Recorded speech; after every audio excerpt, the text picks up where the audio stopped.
Liquor scam కేసులో MLC కవితను ED తొలి రోజు విచారణ ముగిసింది. లిక్కర్ కేసుతో పాటు మనీ లాండరింగ్ పై ఈడీ అధికారులు ప్రశ్నించినట్టుగా తెలుస్తోంది. ఢిల్లీ ఈడీ ఆఫీస్కు BRS working president KTR, Harish Rao, MLC Kavitha భర్త చేరుకున్నారు. సాయంత్రం 6 గంటల నుంచి 7 గంటల వరకు కవితను కలిసేందుకు కోర్టు అనుమతినివ్వడంతో ఆమెను కలవడానికి వెళ్లారు. ఎమ్మెల్సీ కవిత ఈ నెల 23 వరకు ఈడీ కస్టడీలో ఉండనున్నారు. 23న మధ్యాహ్నం 12 గంటలకు కోర్టులో హాజరుపరచాలని న్యాయస్థానం ఆదేశించింది.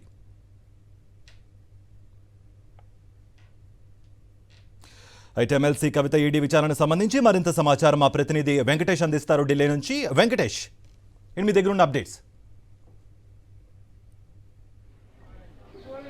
ఢిల్లీ లిక్కర్ కేసులో అరెస్ట్ అయి ప్రస్తుతం ఈడీ కస్టడీలో ఉన్న బీఆర్ఎస్ ఎమ్మెల్సీ కవితను కేటీఆర్, హరీష్ రావు, కవిత భర్త అనిల్ కలుసుకున్నారు. ప్రస్తుతం ఆ సమావేశం జరుగుతోంది.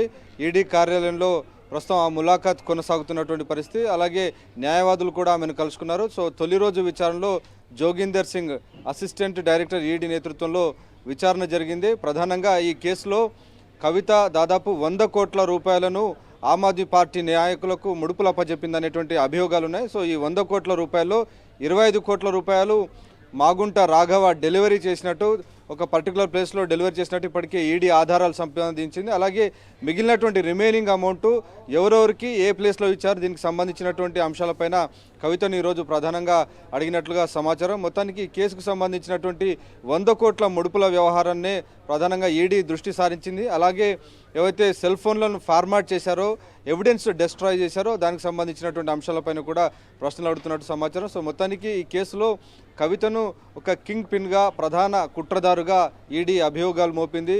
ఈ మొత్తం వ్యవహారంలో ఆమ్ ఆద్మీ పార్టీ నాయకులకు 100 కోట్ల రూపాయల ముడుపులు అప్పచెప్పి ఢిల్లీ మద్యం విధానాన్ని తమకు అనుకూలంగా మార్చినటువంటి మద్యం విధానం ద్వారా పెద్ద ఎత్తున అక్రమ సొమ్ము పోగేసుకున్నారని ఈడీ ఆరోపణలు చేస్తుంది. సో దీనికి సంబంధించి ఇప్పటికే అరుణ్ రామచంద్ర పిల్లై, అట్లాగే మాజీ ఆడిటర్ బుచ్చిబాబు కానీ, అలాగే దినేష్ అరోరా వీరందరూ కూడా ఇప్పటికే అప్రూవర్గా మారి దానికి సంబంధించినటువంటి సమాచారం ఇచ్చారు. సో వారు ఇచ్చినటువంటి సమాచారం ఆధారంగానే ఈడీ దీనికి సంబంధించి కవిత నుంచి సమాచారాన్ని రాబట్టేటువంటి ప్రయత్నం చేస్తుంది. సో ఈ నెల 23వ తేదీ వరకు కూడా కవిత కస్టడీ కొనసాగబోతున్నటువంటి నేపథ్యంలో రేపు కవిత భర్త అనిల్ను కూడా విచారణకు పిలిచినట్టు తెలిసింది. అలాగే కవిత సిబ్బందిని కూడా ఈ విచారణలో హాజరు కావాలని, అంటే వెంకటేష్ ఇద్దరిని కలిపి విచారించే అవకాశం ఏమైనా కనిపిస్తోందా? ఏంటి మరి పరిస్థితి?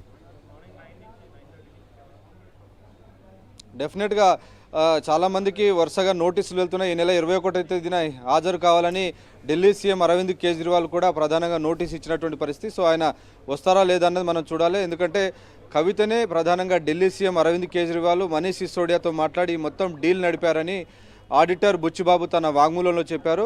సో ఈ మొత్తం వ్యవహారంలో అరవింద్ కేజ్రీవాల్ కూడా ఈడీ ప్రశ్నించాలని ప్రయత్నిస్తుంది. సో ఆయన కనుక వస్తే డెఫినెట్గా కవితను, అరవింద్ కేజ్రీవాల్ని ఇద్దరిని కలిపి విచారించేటువంటి అవకాశం ఉంది. ఎందుకంటే అరవింద్ కేజ్రీవాల్తో కవిత ఫేస్ టైంలో మాట్లాడారనేటువంటి ఒక సమాచారాన్ని కూడా ఇప్పటికీ ఈడీ సంపాదించినటువంటి నేపథ్యంలో ఈ కేసుకు సంబంధించినటువంటి ఇన్వెస్టిగేషన్ ఒక కొలిక్కి తీసుకొచ్చే దిశగా ఈడీ ప్రయత్నాలు చేస్తుంది. అందులో భాగంగానే ప్రధానంగా ఈ కేసులో ఒక కీ కాన్స్పిరేటర్గా అభియోగాలు ఎదుర్కొంటున్నటువంటి కవితను ఈడీ అరెస్ట్ చేసి కస్టడీలోకి తీసుకున్నటువంటి పరిస్థితి మనం చూసాం. సో ప్రస్తుతం కేటీఆర్, హరీష్ రావు ఆమెతో మాట్లాడుతున్నారు.